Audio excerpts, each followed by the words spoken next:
Mustafa, ya boy, tahan wala, tahan.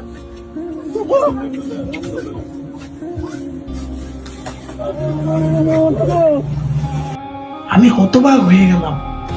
2.5 বছর সে জেলে ছিল।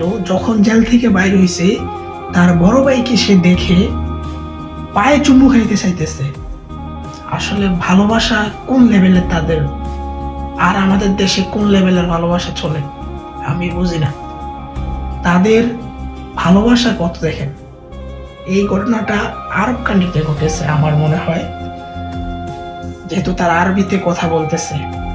তো ভাইয়ের সাথে ভাইয়ের সম্পর্ক দেখেন, আর আমাদের দেশে ভাই ভাইয়ের হক মেরে দেয়, ভাই ভাইয়ের টাকা মেরে দেয়, ভাই ভাইয়ের সাথে কথা বলে না, ঠিক আছে, রক্ত সম্পর্ক ছিন্ন করে, এগুলোই আমাদের দেশে চলে।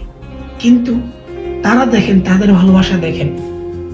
আমি হতবাক হয়ে গেছি ভিডিওটা প্রথমে দেখে, ঠিক আছে। তো যারা ভাইয়ের সম্পর্ক নষ্ট করেন, তারা কিন্তু চিরস্থায়ীভাবে জাহান্নামে যাবেন। কারণ সে আপনার রক্ত সম্পর্ক কখনো ছিন্ন করবেন না। রক্ত সম্পর্ক যারা ছিন্ন করে, তারা চিরস্থায়ীভাবে জাহান্নামে প্রবেশ করবে, ঠিক আছে। ভিডিওটা ভালো লাগলে শেয়ার করবেন। আল্লাহ হাফেজ।